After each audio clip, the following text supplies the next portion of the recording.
3. We have on one side, when you start talking about if you're under stress, you know, there's some hormones that have to work in the body for you to engage into this particular activity. Don't get too confused about these names now. From the hypothalamus, you have a substance called CRF, corticotropic releasing factor, or corticotropic releasing hormone. It must go to the pituitary gland, located right here, to release something else called ACTH, adrenal corticotropic stimulating hormone. That then goes to the adrenal gland to kick in what? Your cortisol, your glucocorticoids, to get you revved up to deal with the situation. So that's a hormonal response dealing with a certain organ in the body that you just talked about. But look on the other end when you start talking about for the skin. You got within the brain something called POMC. I have it written here, but the long name of that is pro-opiomelanocortin. Certainly when you read the book, you start to understand those things, right? Pro-opiomelanocortin, pro-opio. Opio, there's some form of like opioid in there. So you know about opium and how that makes you feel good. Well, there's something in your body that makes you feel good too. Melano. There's something in there to do with making you dark in color, something within that structure. Cortin. That's also where you have a breakdown of this substance we're talking about, ACTH. Well, POMC can go ahead and talk to the pituitary gland to make MSH, melanocyte stimulating hormone, which can also then go to the skin to produce more melanin. So this is just seeing skin color and just saying, oh, that's just a pigment. It's functioning deep within the body to make the body dark. And when women are pregnant, you know that line from the lineus nigra, from the navel all the way down to the vaginal area? What's going on there? You know what I mean? There's something to do with the hormonal effects of how the melanin is being produced from the hormones here in the brain then to the skin. So don't just look at the skin as some so-called covering of the body. No, it has a function within itself. And this is when we start to talk about being connected to what? The universe. All the things we know about now about dark matter. Dark matter being something out there. You can't see it. You don't know what it is, but they know it's there. And white people are saying that now in their journals. We don't know what it is. They have that, I think, in the chapter on material spiritual connection. They don't know what it is, but it's something out there. And if you saw the movie, show X-Files last night, talking about dark matter, this guy went to this accelerating machine, and he ended up, something happened to him where it was his shadow.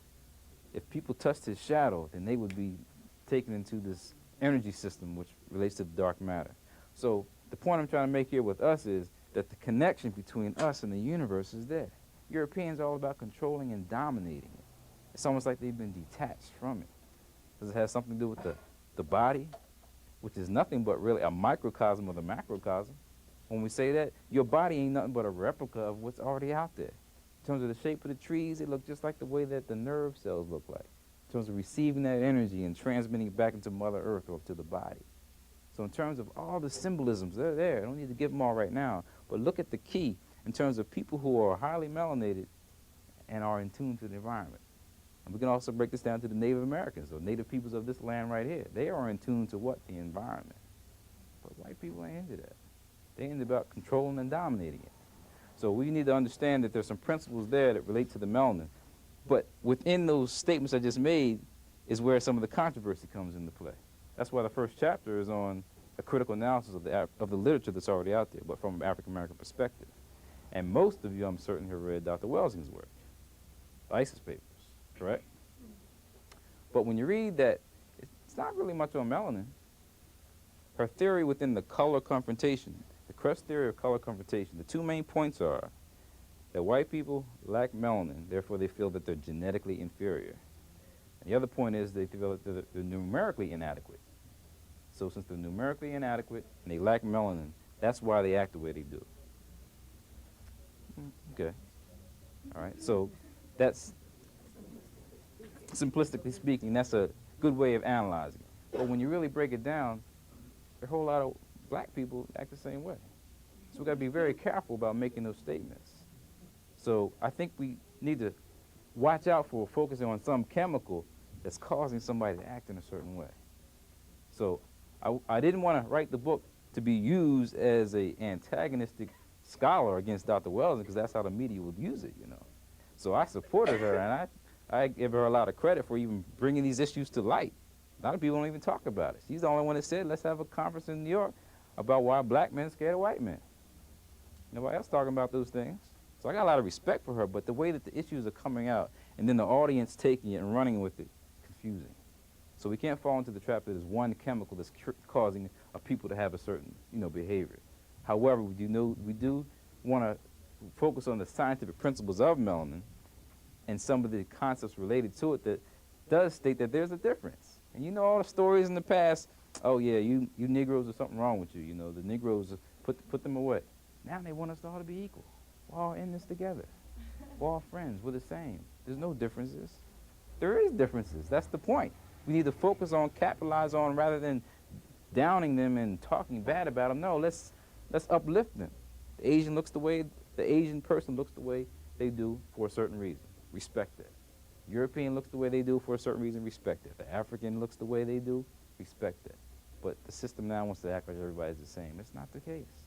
And it's the melanin that is the defining factor that makes us much different than many people. So that's a dangerous statement within itself.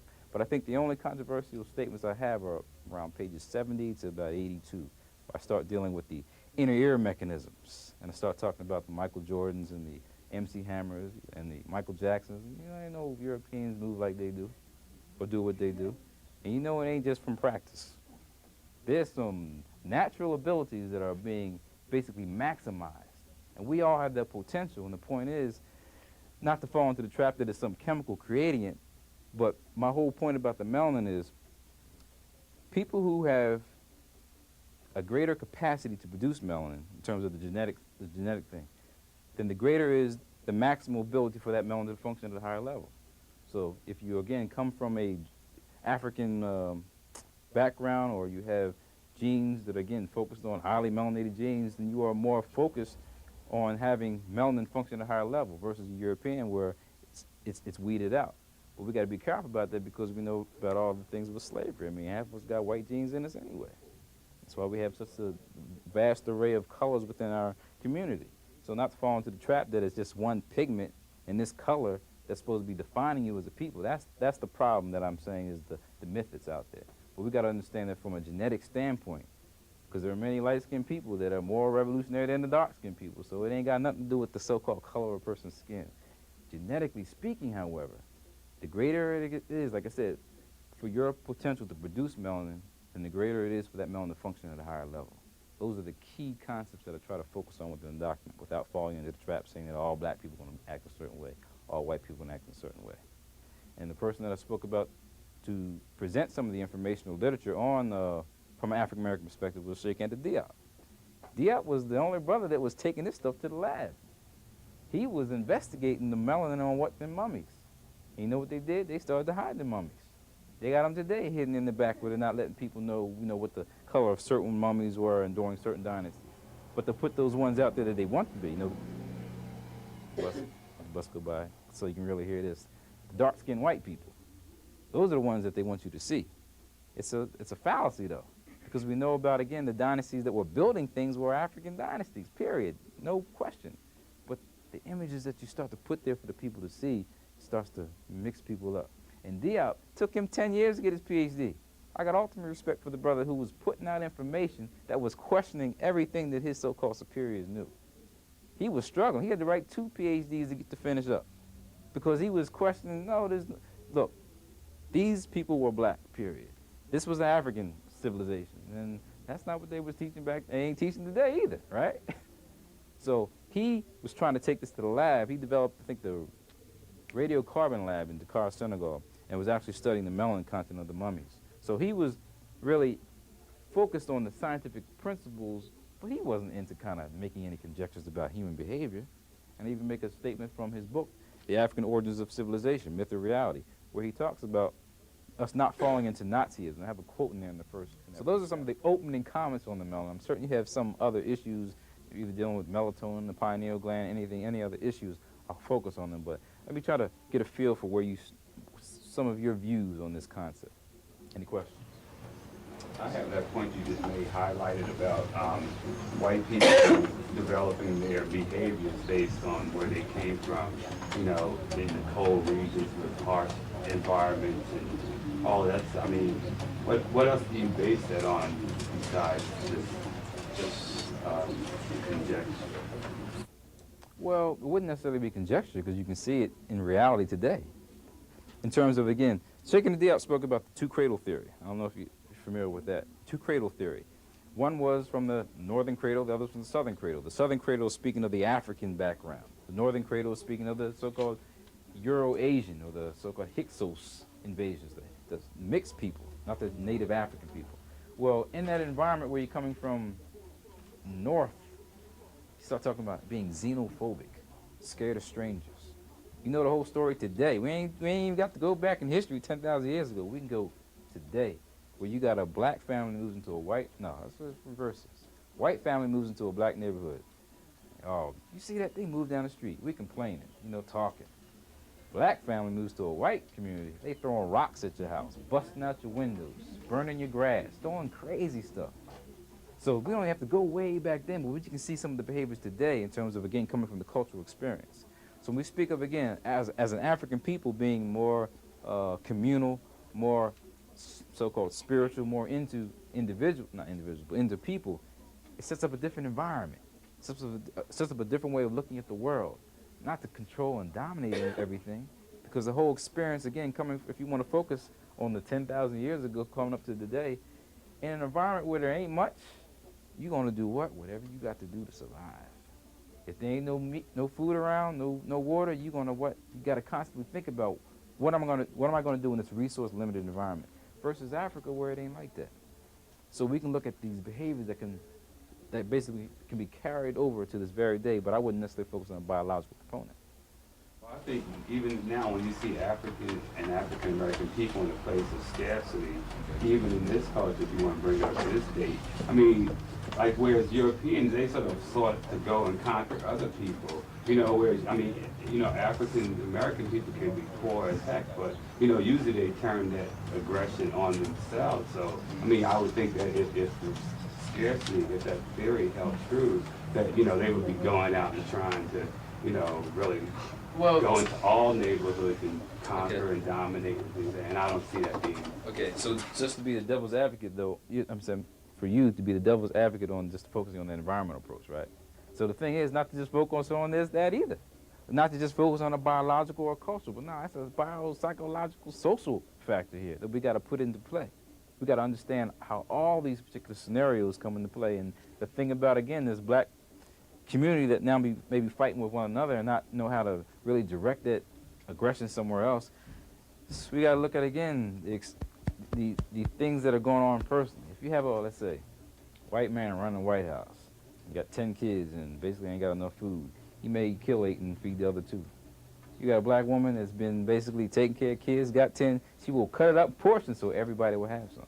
It's almost like a cultural way of even dealing with stress, dealing with those situations. And I'm saying that over time, that's then carried on in terms of the traditions of a people, but not to now focus on it's because of the lack of melanin why white people are now going around killing people. That's why I say I wouldn't necessarily focus on that. Question. I think Frances Wilson was incorporating all of those different elements. And I from my understanding, what I've read and from talking to her, she really wasn't putting all the emphasis on the chemical itself, but the whole psycho-bio-spiritual thing, Yeah, well, maybe in her dialogue, but not in the literature. And that was my point about, again, people now reading that and then leaving the actual premises where the conversation was going on and not understanding, well, what does that mean? But it's not written like that. There's nothing in there about biopsycho approach, biopsychosocial, anything like that. It's just focusing on the 2 main drives that are causing white people to do the things of the lack of melanin and the fact that they think that they're numerically inadequate. Talk to a lot of white people, they don't think they're inadequate. Just the common people that you know. They don't think they're normal. You have the abnormal defining what's normal. All you have to do is look over his documented history. Yeah, and again, I would stay away, though, because it's hard to say that all white people are going to be thinking like that. And that's what's kind of running things. I think that's a trap. Sir, I have a question. You have on page 15 the following statements of some of Barnes' predictions and proposals. And you go down to number 4, you have melanin is a civilizing chemical, and it acts as a sedative to help keep the black human calm, relaxed, caring, and civilized. You have these proposals and predictions are misleading and should not be made unless There's scientific research to clearly support such ideas. But you are aware of the research that MIT did on this a couple of years back, right? I read something about that in Roots of Soul. They were selling, actually selling melatonin, which is a chemical that makes up melanin because it was a sedative or it helped people sleep. They were actually, that was actually on the market. MIT did that. Yeah, that's a 1994. hormone though different from melanin though. There's But two. it makes up it helps produce melatonin. Well, I'll explain the actual science of that, but go ahead with your question though. No, I mean, but does it actually help? It doesn't have anything to do with producing melanin. No, it actually lightens the skin so that we can, I'll explain the science of it. Just go ahead with your question so I kind of. No, what I was saying is, because here's something called Pro-Melanin 2000. These are melanin capsules. You ever seen any of these? Yeah, I make a reference in the book. The brothers Yeah. out of I think, Texas created that. That was No. a powder formula. No, this was made by a German European company out of California. Well, I don't say German European because the brothers who actually created that, they were part of the Chemware Science Consortium. Charles Johnson and Malachi Andrews. Like Kim Ware. You sure it's Kim Ware? Yeah, I make reference in the book, and they This is Kim Psi Nutrition. Okay, well, it's like they're a derivation of what Chemware is. And the thing is that they were black scientists. I don't know if they had to go to Germany to get the stuff done in terms of process. Same thing's going on with Chemron. You know, we don't have the actual technical equipment to get it done, but the ideas were created and stimulated from an African perspective. But the thing is, that's not creating melatonin. You know what I mean? Those are just, it's like within this formula, it's to help out the particular body type of African people, but not the so-called make the jump from melanin to melatonin, and I'll try to explain that. The other thing about the Karl Barnes issue is, in terms of, again, focusing on the civilizing component, look what's happening in the middle of Burundi. It's kind of hard for us to make those statements when we see that going on with our people. We can clearly see that there's some, puppet strings going on creating that situation, but the fact is we doing it. No, see, you said look what's happening in Rwanda. Yes. But you said look what's happening in Rwanda. That's been going on for about, 20, 30, how long has it been Not going that on? massive killing like that. Since 1884. Well, we never done that massive killing like that. Since 1884, the massive killing was going on. The only reason they say we doing it, we say we doing it because they say we doing it. You know, I mean, who's seen that? And based on the colonialist past, and who's supplying the weapons, just like the kids killing each other around here. The same elements are doing it, but the focus is being put on the victims as opposed to the victimizers. See, we talk about the Rwandans, but yet and still, we don't talk about the components of the UN that's seeing that is carried out. Just putting the chips on the shoulders and telling the others to knock it off. And when you control those life support institutions, all right, when somebody else controls that, you know, that's a big plus in their favor that we've got to look at real hard. Right. So I understand those puppet strings, speaking of these European powers that may be manipulating things, but my point is we are still doing some of the devastation. If we, not even to kind of go off of just what happened most recently, but if you would like to go back to those dates, that's my point though. We've done those things. So it's hard to relate to melanin as a civilizing component. I wouldn't relate to that because we've done destruction within our own communities. In ancient times, assimilation more so than someone that we generate ourselves. We see it happening, that goes to environment. And if, like I said, if we can explain it from those other perspectives, fine. But for me, to listen to someone say is melanin that causes the civilizing components where there may be some other civilizations that may have been a little bit more destructive, or some other white civilization that may have been more peaceful. I don't think we can fall into that trap.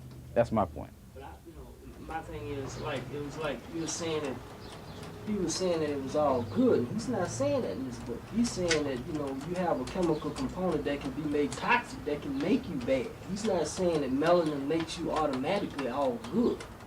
Yeah, he's not saying that. As a chemist, he focuses on the so-called effects of cocaine, marijuana, LSD, alcohol, and how the absorptive properties of melanin can now make an African person more addictive, certainly. But the title of the book is Therefore, people read it and think, and that's where the misleading is going on, in my perspective.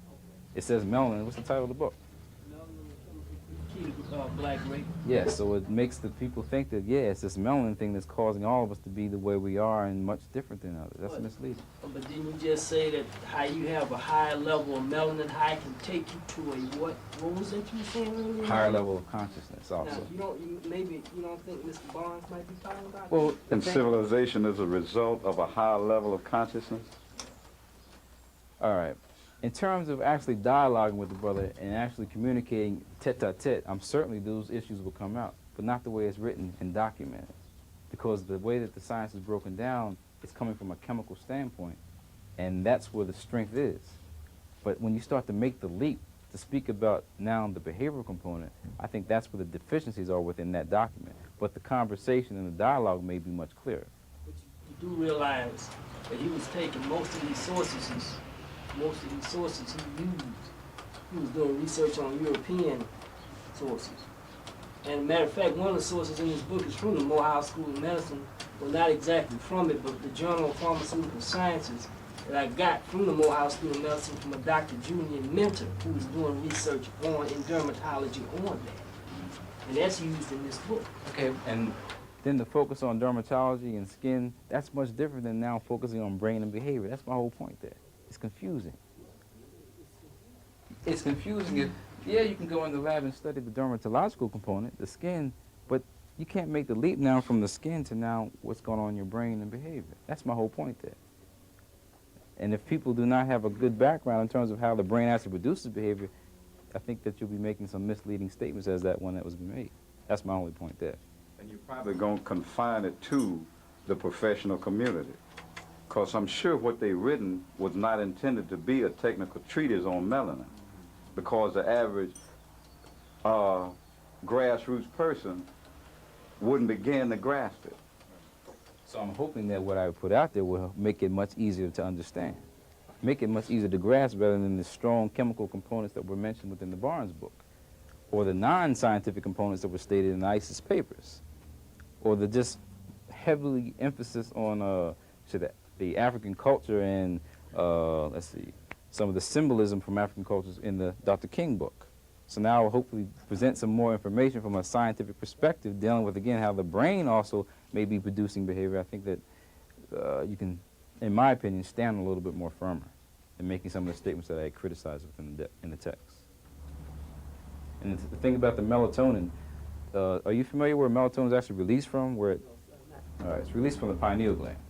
So Europeans have been stating for many years the pineal gland doesn't do anything. I mean, I sat in medical school classes with so-called future medical doctors, and the white person saying, "Oh, don't worry about this gland," and moved on and started talking about something else. They've known since 1958 that the pineal gland produces a hormone. That hormone is the melatonin.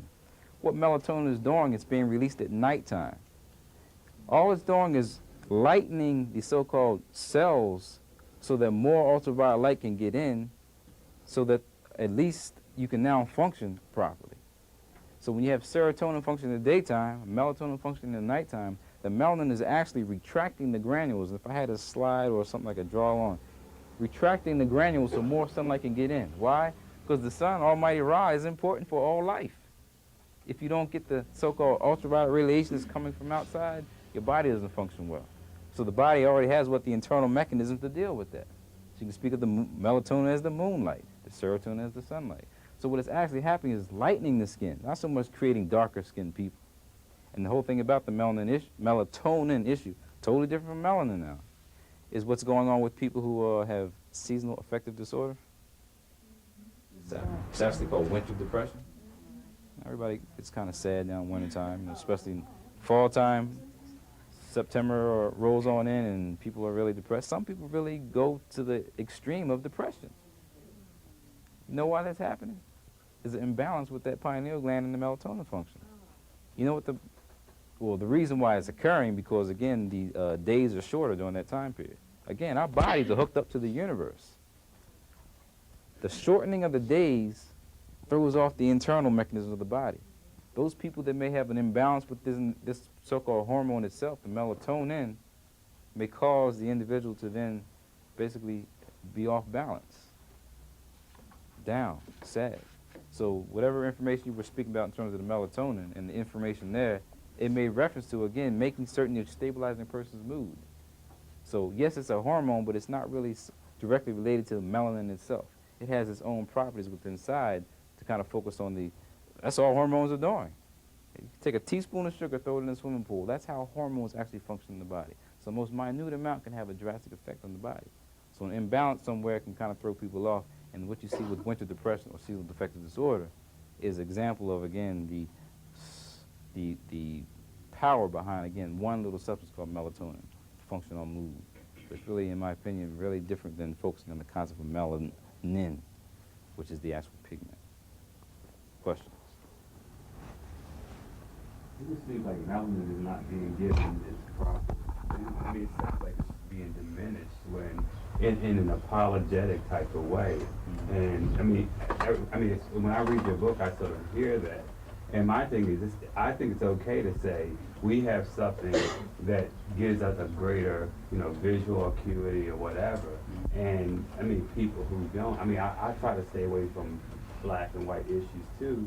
But I mean, to go somewhere in that gray area and say, like talk about the Michael Jordans, and I mean, and clearly state that this is why these people can do these superior things because they possess this.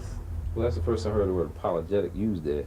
But the issue with, like I said, the most controversial parts I would have probably focus on the Michael Jordans, the MC Hammers, the people that may have more, again, movement within the realms of expertise that they focus on.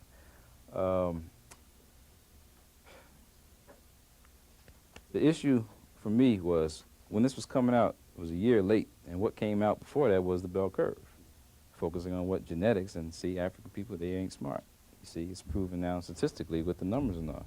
So a friend of mine was like, you need to just go ahead and say it. African people are just more, they're genetically more, advanced. And yeah, that'd be nice to say, but I wouldn't write it down in the document to state that, since I'll then get into some more controversy, and I just didn't feel like putting it out like that. So if the word is apologetic, then maybe that's to kind of explain where, if you're talking about a gray area. But the issues are out there, where white people are going to continually come up with these things about us being genetically inferior. And rather than fall into the trap and just say, now we're genetically superior, no, just talk about the advantages and the potential that makes us go to a higher level. That's where I think it's explained much more, I guess you could say, in the gray area.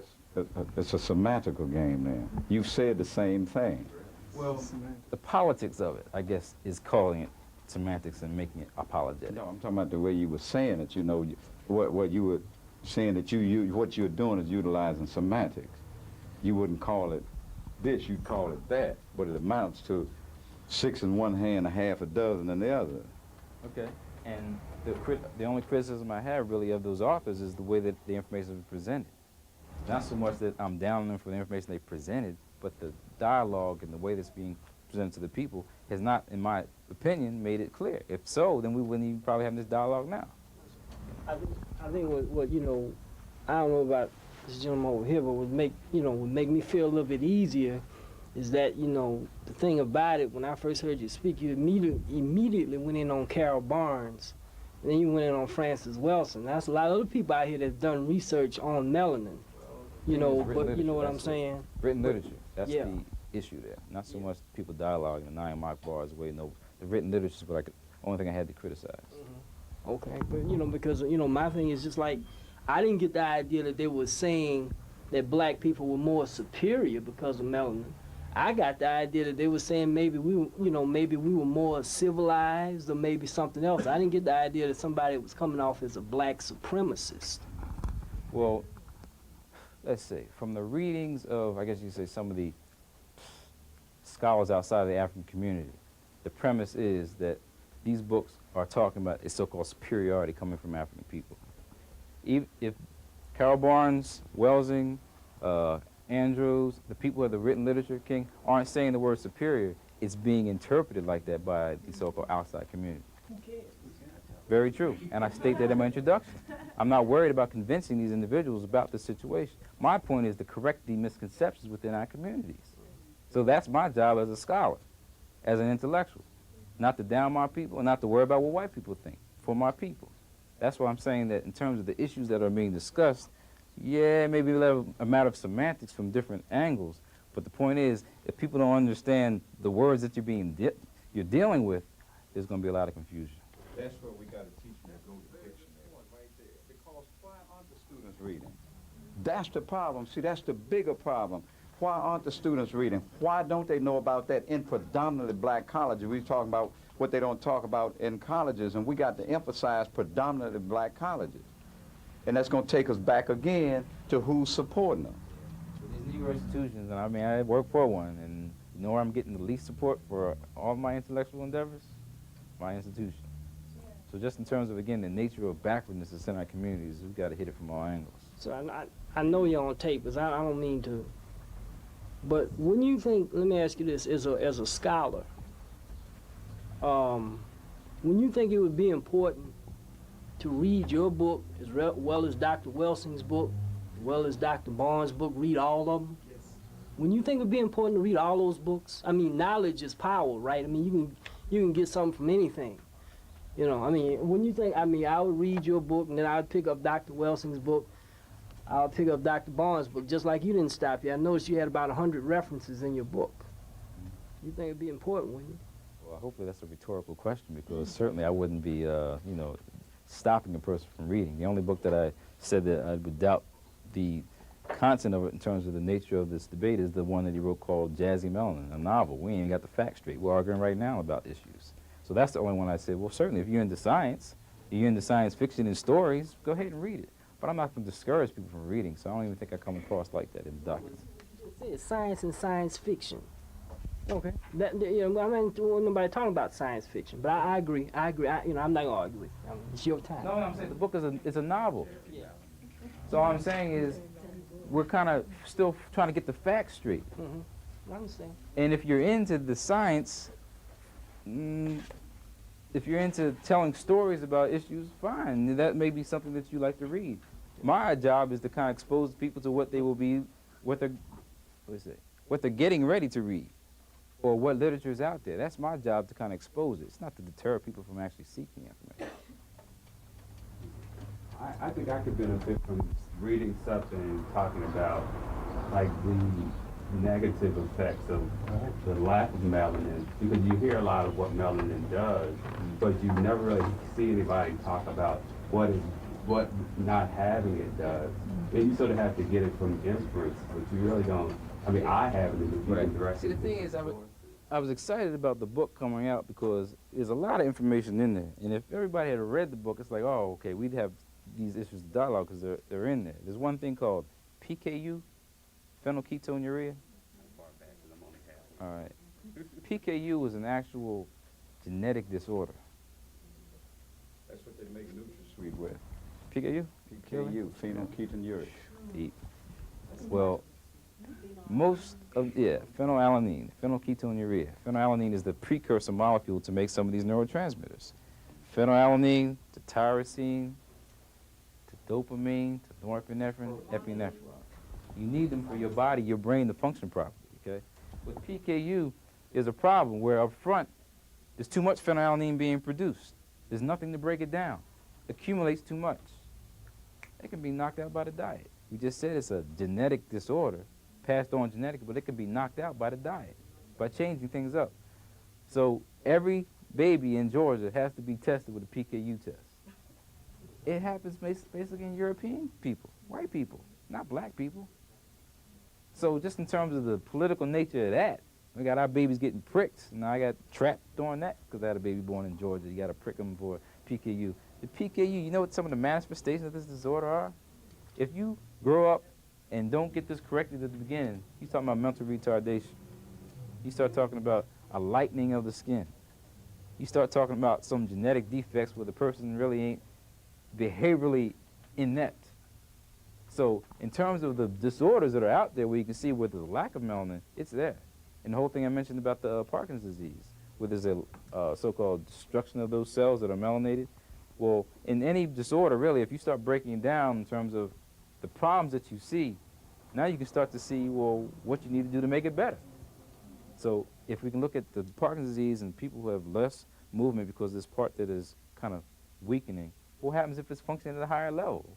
What's in our communities in terms of the rhythm, in terms of the way we play ball and do our athletic abilities? question is, when you decided to write this book, were you writing it maybe for people that didn't know any information about melanin, that maybe they hadn't read anything about melanin at all, and just maybe were under the misconception that from just maybe hearing it from people that melanin was the key to greatness, or just melanin alone would save them from whatever, but then I know that you reference other books.